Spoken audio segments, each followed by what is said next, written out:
Bien, mis hermanos, vamos a meditar en la palabra de Dios en esta hora. Nuestro pasaje está ya en el Evangelio de Lucas. Vamos a ir al capítulo 16 de Lucas. Y antes de ir leyendo esta porción, bueno, déjeme comentarle una historia que cuenta el Talmud palestinense. Tal vez le suena esta palabra Talmud. Déjeme decirle que el Talmud es una obra judía que recoge las discusiones rabínicas sobre todas las leyes judías. También recopila tradiciones, costumbres, leyendas, historias, etcétera. Es una obra muy interesante, útil además para conocer cuáles eran las interpretaciones de los rabinos acerca de la ley. Y en este Talmud, en el palestinense, porque se manejan dos, pero en este en particular, se cuenta la historia, una historia real, de un hombre muy rico que se llamaba Bar Mahán y de un escriba muy pobre que vivían en la misma ciudad. La historia cuenta que aquel hombre rico era un publicano, y usted sabe, los publicanos eran los judíos que trabajaban para Roma recaudando impuestos, por lo cual pues eran odiados por los demás judíos y hechos menos por los romanos. Era gente que realmente tenía pocos amigos. Esta historia del Talmud cuenta que un buen día aquel rico hizo un gran banquete e invitó a la gente importante de la ciudad, pues con la intención de ganar aceptación de los demás ciudadanos que tenían buena posición. Sin embargo, nadie vino a su fiesta. Y para no desperdiciar todos aquellos manjares que había preparado, hizo ir a sus criados por toda la ciudad, haciendo que los pobres fueran llevados y que entraran en su casa a aquella fiesta. Bueno, tal vez esto le suena conocido, ¿verdad? Tal vez le suena conocido. Dicen los rabinos judíos en el Talmud que esa fue su única buena obra en toda su vida. Pero continúa contando el Talmud lo siguiente. Dice que un día murió aquel publicano rico y fue enterrado en una ceremonia de mucho lujo, y la gente de aquella ciudad asistió a su funeral. Por aquellos días, aquel vecino suyo, que era el escriba pobre, también murió. Y a su entierro solo asistió un amigo suyo. Nadie más se enteró de su muerte en aquel momento. Mire, esta historia en el Talmud solamente llega hasta aquí. No hay más información. Sin embargo, nuestro Señor Jesucristo también conocía aquella historia, no por el Talmud. Él la conocía de primera mano y además conocía también la continuación de la historia. Y tal vez usted dirá, la continuación, pues si ya se murieron los dos. Bueno, él conocía la continuación de esa historia después de la muerte de ambos hombres, el publicano rico y el escriba pobre. Lucas capítulo 16, véalo en su Biblia a partir del versículo 19. Dice la Escritura: había un hombre rico que se vestía de púrpura y de lino fino y hacía cada día banquete con esplendidez. Había también un mendigo llamado Lázaro que estaba echado a la puerta de aquel lleno de llagas y ansiaba saciarse de las migajas que caían de la mesa del rico, y aún los perros venían y le lamían las llagas. Aconteció que murió el mendigo y fue llevado por los ángeles al seno de Abraham, y murió también el rico y fue sepultado. Y en el Hades alzó sus ojos estando en tormentos, y vio de lejos a Abraham y a Lázaro en su seno. Bien, mis hermanos, yo quiero que ponga usted hoy atención en estas palabras, porque para empezar, Jesús no está contando una parábola como muchos piensan de este pasaje. Él está contando una historia que además, por lo que dice el Talmud, era conocida. Los personajes por lo menos eran conocidos. Lo que aquí el Señor está diciendo, mis hermanos, no es una parábola, es algo real. Es una visión de lo que hay después de la muerte, según el mismo Señor Jesucristo. Mire, al momento de su muerte, aquel hombre pobre fue llevado a una gran cena. Bueno, va a decir usted a una cena, pues aquí el texto no lo dice. Bueno, déjeme decirle que esa frase, el seno de Abraham, es una referencia a un lugar de honor en una comida, ya que por la manera de sentarse, la posición en la que quedaban los comensales era casi recostado uno sobre el pecho del otro. Juan capítulo 13, los versículos 23 al 25, que nos narran esa cena que es conocida, que es famosa, mencionada como la última cena, nos dice, bueno, que Juan en aquella cena estaba puesto a un costado de Jesús. También se nos menciona en ese pasaje que estaba cerca del pecho del Señor, porque esa era la posición que se ocupaba.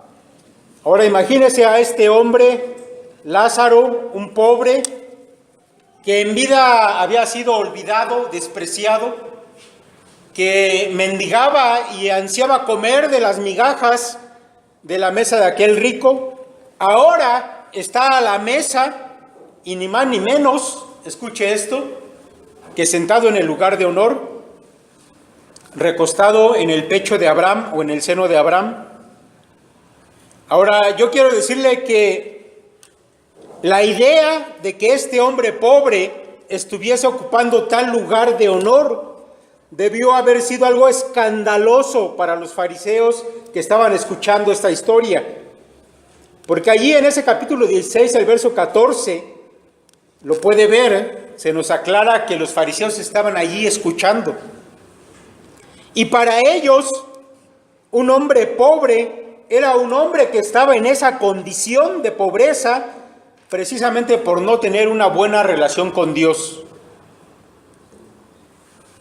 Por el contrario, ellos pensaban que la riqueza que alguien podía poseer era una muestra de que aquel hombre era bendecido por Dios, seguramente porque estaba en buena relación con Él.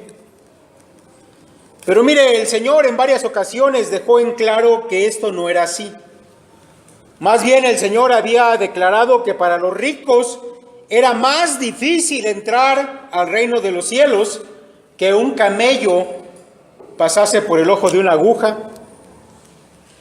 A un rico le es casi imposible, por la simple razón, mis hermanos, de que la mayoría de ellos, de los ricos, han dado el primer lugar a un Dios que no es el Dios verdadero, sino el Dios de las riquezas.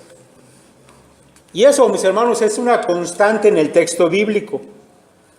El apóstol Pablo, allá en 1 Corintios 6:9, dice que los idólatras no heredarán el reino de Dios, y los ricos son eso, idólatras. Ellos tienen a Mamón, decía el Señor, como su Dios. Era el Dios cananeo de las riquezas.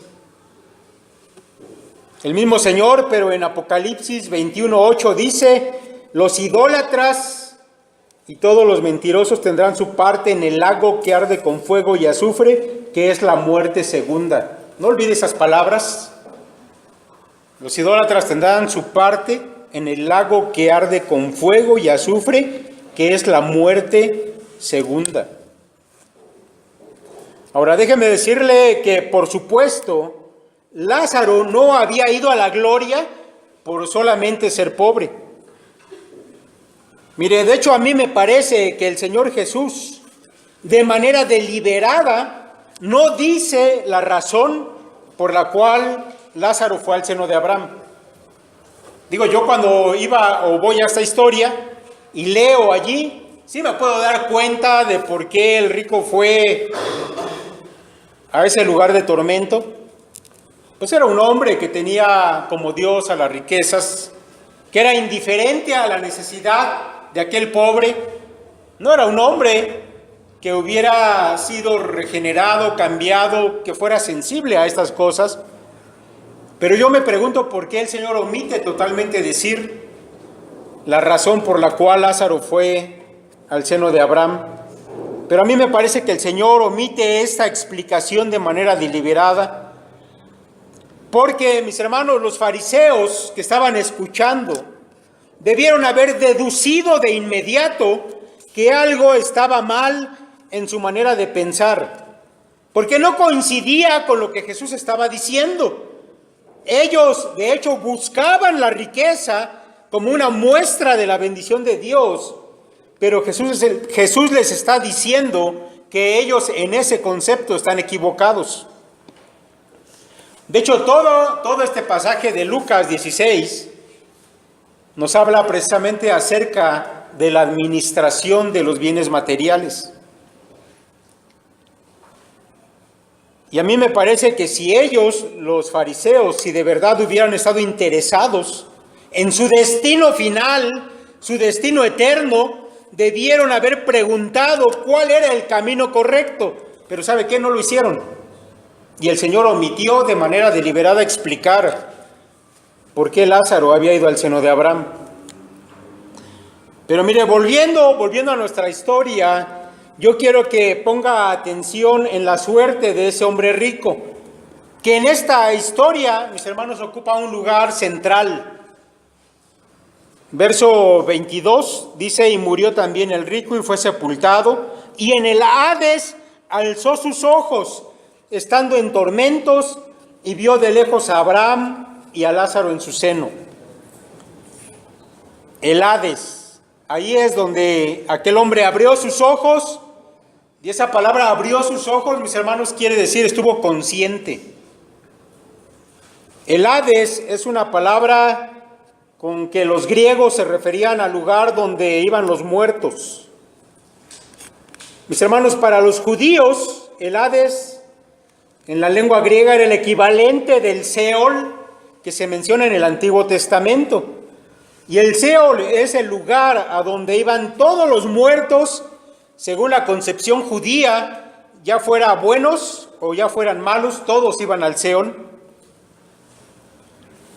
Y la Escritura nos dice que este hombre rico que estaba allí en el Hades era atormentado en ese lugar. Ahora, déjeme decirle que con esta afirmación de la existencia del Hades, mis hermanos, el Señor está echando por tierra la creencia de todos aquellos que piensan que después de esta vida no hay nada más. Aquellos que piensan que la existencia del espíritu después de la muerte es solamente un mito, que el cielo y el infierno no existen. Bueno, el Señor Jesús echa todo eso por tierra al afirmar que esto no es así. Seguramente hemos escuchado a gente que piensa que más allá del sepulcro no hay nada. Y de los que creen que sí hay algo, pasa algo muy curioso. Fíjese que una gran cantidad de personas que creen en la subsistencia del alma después de la muerte física, creen que el cielo sí existe, pero niegan que el infierno exista. Y eso sucede, es un fenómeno a nivel mundial, y las estadísticas son interesantes. Mire, estaba yo viendo por allí un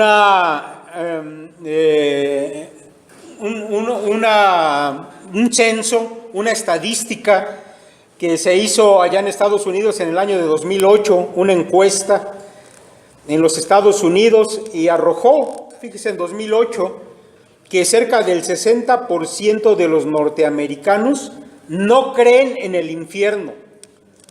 Pero lo increíble para mí es que esta encuesta incluye a gente de iglesia, evangélicos y sobre todo de seminarios.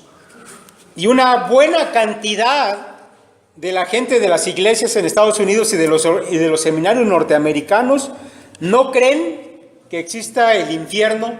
Sí creen que hay un cielo, pero no un infierno. Digo, bueno, esa es la conveniencia humana, ¿verdad? Es lo que nos gustaría pensar a muchos, que hay un cielo, pero que no hay un infierno. Sin embargo, la única persona autorizada para hablar de ese tema es el Señor Jesús. Y Él afirma que estos dos lugares son reales.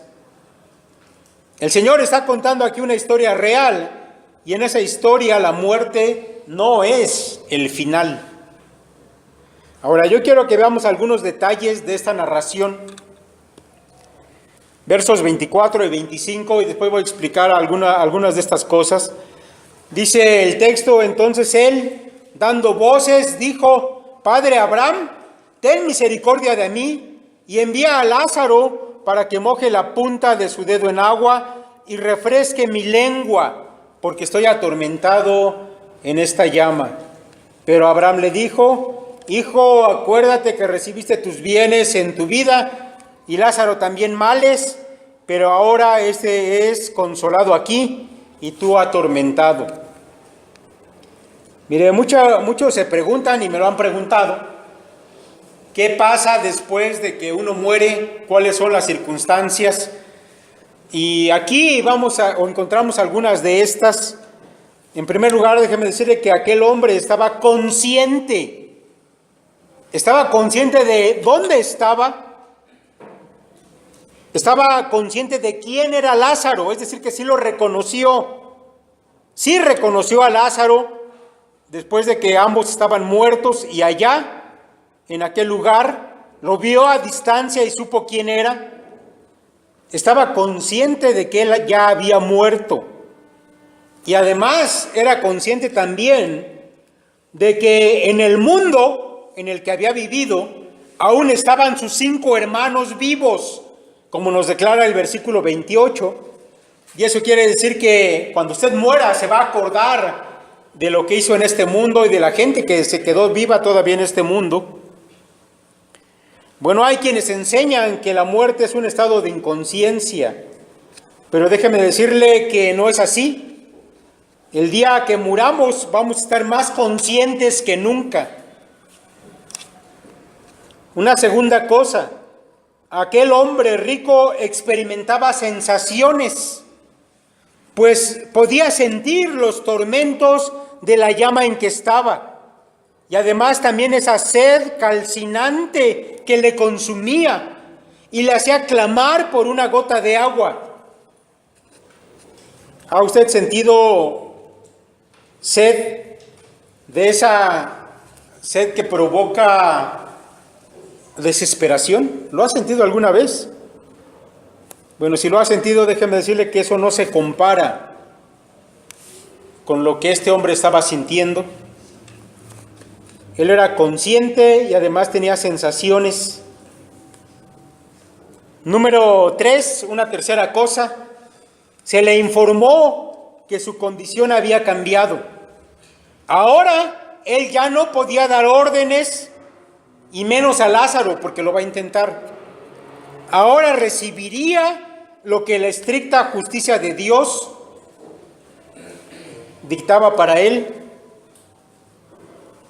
Y mis hermanos, eso sucederá para cada uno de nosotros. Después de muertos, la justicia de Dios será aplicada. Y para aquellos que nacieron de nuevo, que fueron transformados por el Señor, bueno, a ellos les espera algo semejante a lo de Lázaro.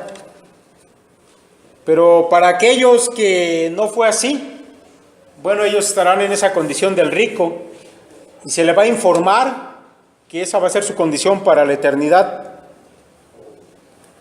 Es importante este texto porque yo espero que nos haga reflexionar. Para unos, que el Señor nos ha librado de ese lugar terrible.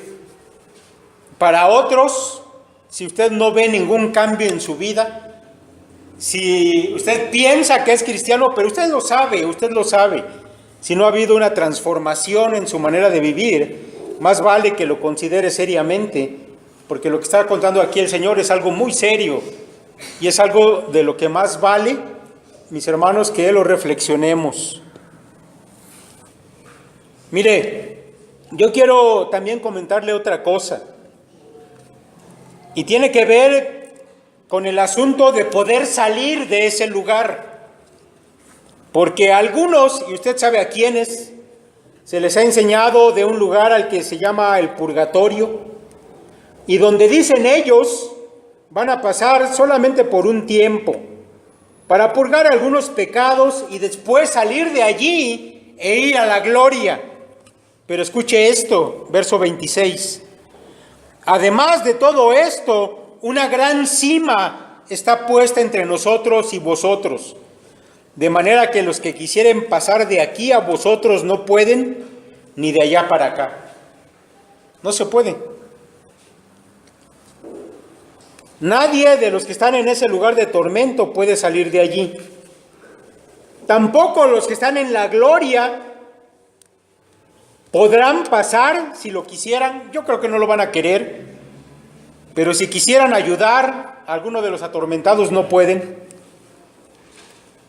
porque hay una gran cima. Mire, la palabra cima quiere decir un gran abismo. Un gran abismo. A lo mejor ha escuchado esta palabra y usted dirá, una cima es un abismo. Yo sabía que una cima era un monte, ¿no? Bueno, la palabra cima con C de casa es un monte, pero aquí el Señor utiliza la palabra cima con S, y ese es realmente un abismo que en este caso es infranqueable, es profundo, no se puede pasar de un lado al otro. Ahora, el Señor utiliza sus palabras cuidadosamente, por eso esta historia es extraordinaria. Y al usar la palabra cima, abismo, esto, mis hermanos, nos recuerda que hay una separación, hay una gran separación. Y aquí está el significado de lo que la Escritura llama la muerte segunda, la separación eterna de Dios, la separación eterna de las bendiciones de Dios. Aquí el Señor nos está enseñando que no va a haber una segunda oportunidad para arrepentirse.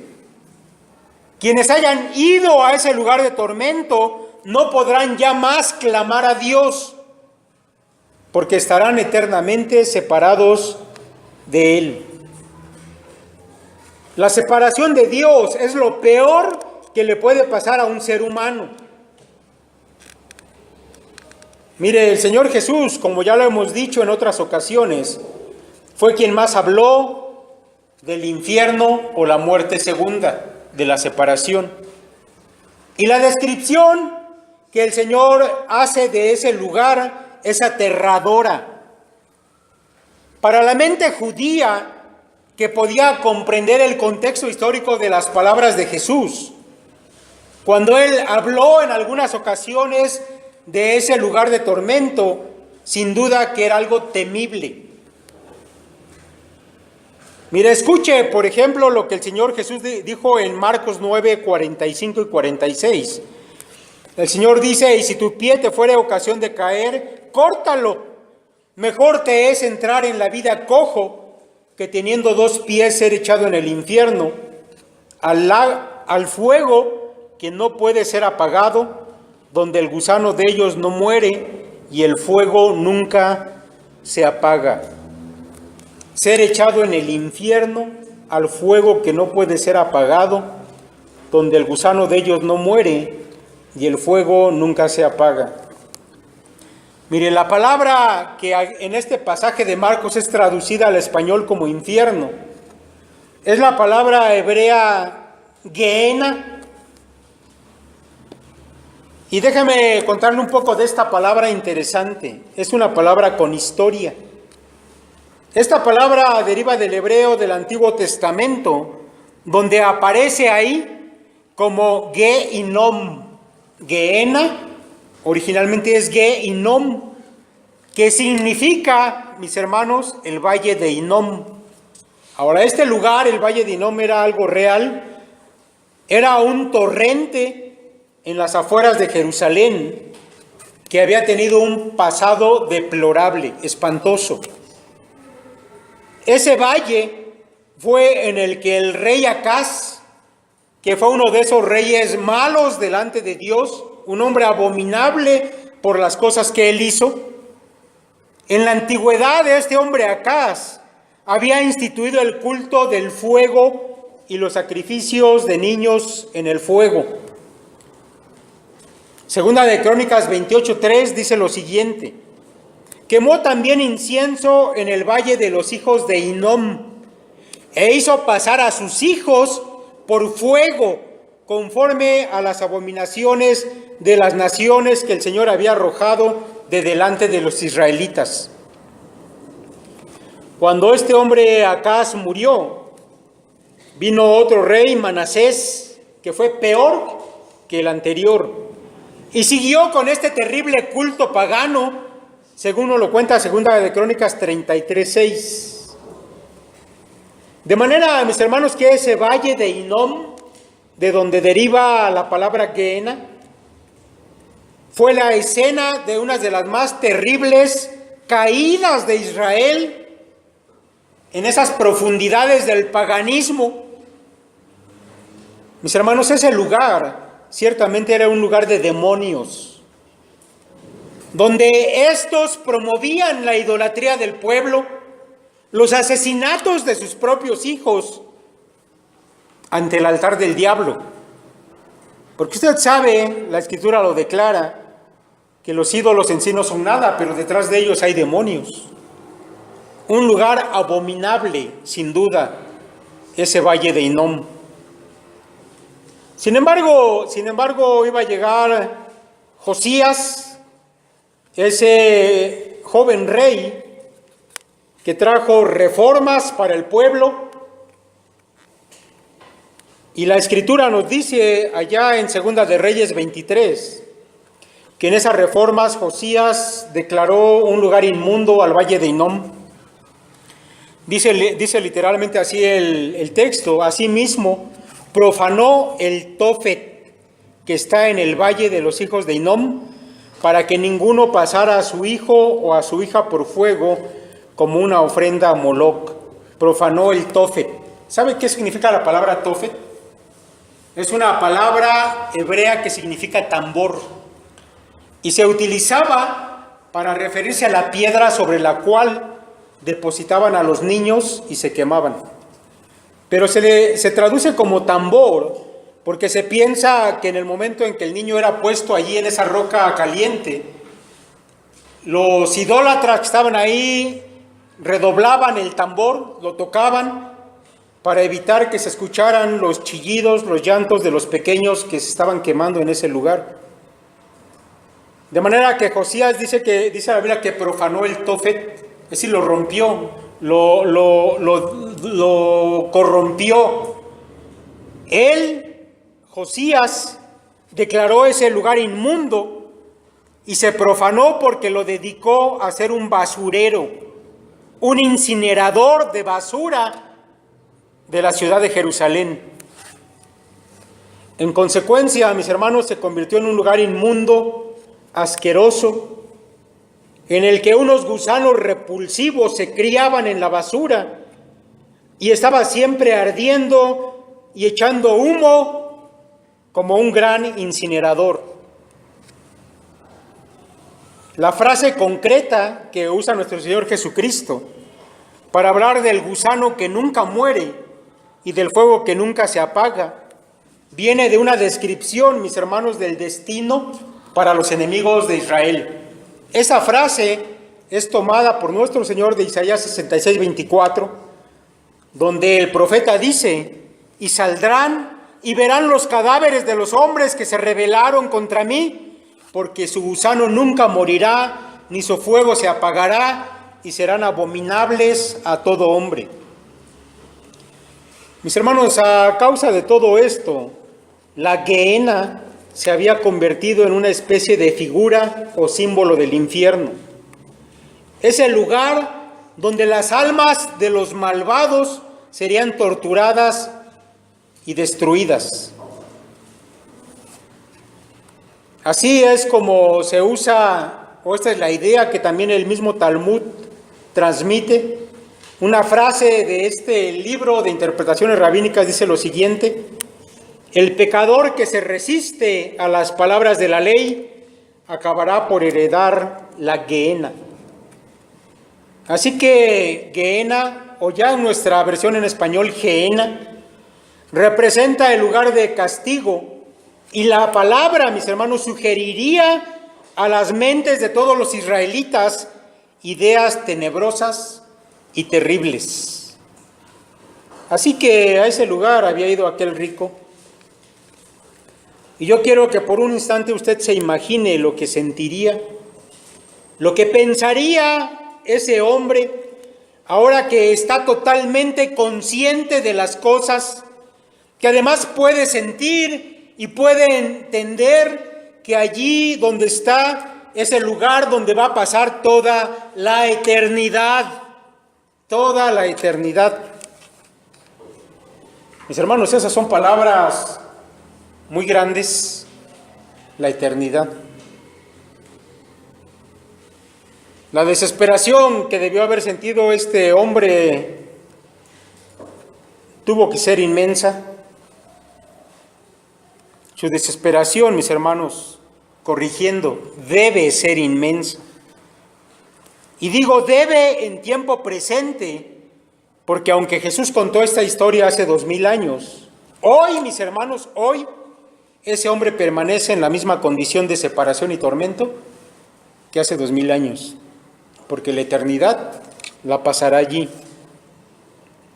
Su arrepentimiento ya de nada sirve.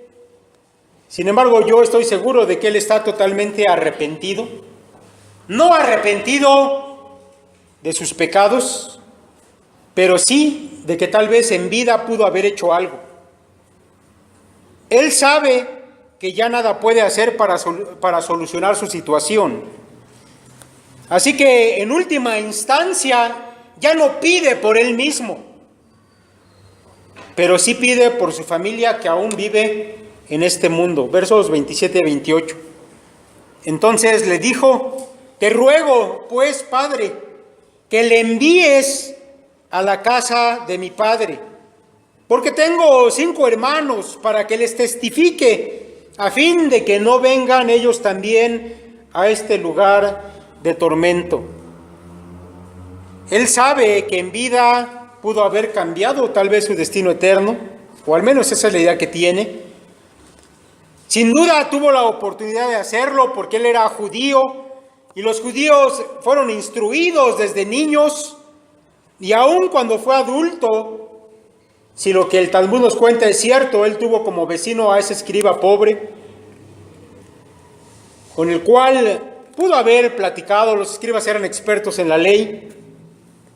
Sin embargo, en lugar de eso, ni las migajas que sobraban de su mesa le daba. Pero ahora él pide por sus hermanos, ya no por él, por sus hermanos, porque el destino para este hombre ya está sellado. Te ruego, pues, Padre, que le envíes a la casa de mi padre, porque tengo 5 hermanos, para que les testifique, a fin de que ellos no vengan también a este lugar. Mira, un escritor dice que a este rico, al morir, de pronto se le vino el ánimo evangelístico. Ahora él quiere que alguien vaya y les advierta y convenza a sus hermanos. Pero mire, eso no significa que este hombre de pronto se haya vuelto bueno. No lo confunda, no es así. El infierno no redime ni cambia a nadie. De hecho, el carácter orgulloso de este hombre sigue intacto. Él desde el mismo infierno sigue pensando de sí mismo que es superior a Lázaro, pues incluso se atreve a sugerirle a Abraham que mande a Lázaro, versículo 24, a mojar su dedo en agua y darle de beber, y ahora también quiere que sea enviado a sus hermanos a predicarles, a convencerlos. Pero la respuesta de Abraham para este rico es contundente. A Moisés y a los profetas tienen, óiganlos. Las escrituras del Antiguo Testamento, según las palabras que el Señor pone en la boca de Abraham, eran más que suficientes para que un hombre pudiera ir a la gloria. Imagine ahora la condenación para aquellos que han tenido la oportunidad de escuchar el Evangelio de Cristo. Ya no el Antiguo Testamento solamente, sino la revelación completa de la gracia de Dios en su Hijo Jesucristo. Porque, mi hermano, debe usted saber que en el infierno habrá grados de castigo. Y no podemos imaginar los detalles de estas cosas. Pero es el mismo Señor Jesús quien se encarga también de revelar esto. Y tiene que ver, mis hermanos, estos grados de castigo, ni más ni menos con la actitud de la gente ante la revelación de Cristo. Escuche las palabras del Señor, palabras impresionantes. ¡Ay de ti, Corazín! ¡Ay de ti, Betsaida! Porque si en Tiro y en Sidón se hubieran hecho los milagros que han sido hechos en vosotras, tiempo ha que se hubieran arrepentido en cilicio y en ceniza. Por tanto os digo que en el día del juicio será más tolerable el castigo para Tiro y para Sidón que para vosotras. Y tú, Capernaum, que eres levantada hasta el cielo, hasta el Hades serás abatida. Porque si en Sodoma se hubieran hecho los milagros que han sido hechos en ti, habría permanecido hasta el día de hoy. Por tanto os digo que en el día del juicio será más tolerable el castigo para la tierra de Sodoma que para ti. Palabras de nuestro Señor Jesucristo, que sin duda, mis hermanos, se cumplieron en los hermanos de aquel rico, porque ellos no solamente tuvieron la ley de Moisés y los profetas, ellos probablemente tuvieron también el conocimiento del Mesías resucitado. Él entonces dijo: no, padre Abraham, pero si alguna fuere a ellos de entre los muertos, se arrepentirán. Mas Abraham le dijo: si no oyen a Moisés y a los profetas, tampoco se persuadirán, aunque alguno se levantare de los muertos. Mis hermanos, bien vale la pena pensar que nosotros tenemos un gran privilegio al haber escuchado el Evangelio de Cristo resucitado, no solamente la revelación del Antiguo Testamento. Nosotros, por lo tanto, tenemos una responsabilidad mayor.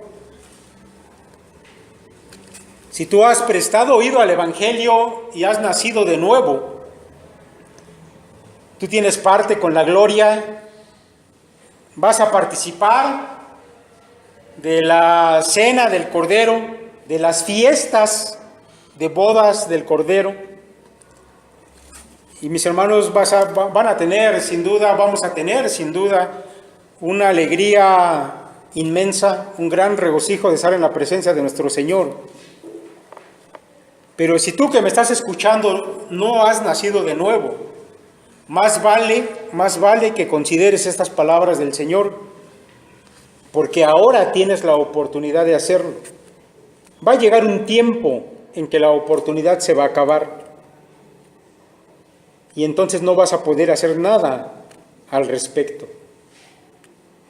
Mis hermanos, la gloria sea para nuestro Señor, que nos ha traído a una nueva vida, que no tenemos miedo ahora del infierno y de todo lo que ahí hay, porque Él nos ha llamado para vida, y eso es lo que vamos a recordar en estos instantes, cuando estemos tomando la cena del Señor.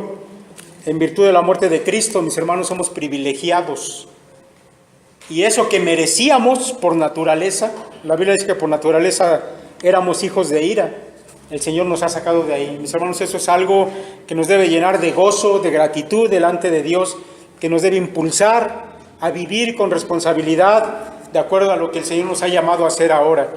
Vamos, mis hermanos, a orar y con esto terminamos nuestra reflexión. Señor, te damos muchas gracias porque, Padre, somos tan privilegiados, Señor. Tal vez no alcanzamos ni siquiera a comprender, Padre, de dónde nos has rescatado tú. De qué, Señor, lugar tan terrible que, Padre, por nuestra propia naturaleza pecadora merecíamos. Que, Señor, no teníamos la más mínima posibilidad de escapar, Señor, de ese lugar terrible. Pero, Padre, tú has tenido una gracia inmensa, Señor, hacia nosotros sin merecerlo. Y ahora, Señor, nos has hecho parte de tu pueblo, de tu familia. Nos podremos, Señor, sentar un día a tu mesa. Así, Señor, como este hombre de la historia que acabamos de considerar. Y gozar, Padre, de tu presencia y de la compañía de los santos, Señor. Gracias por esa oportunidad que nos das. Y ahora, Señor, lo vamos a recordar de otra manera, Señor, a través de este memorial de la cena, Padre. Gracias una vez más por lo que tú nos has llamado a hacer. En el nombre de Cristo Jesús. Amén.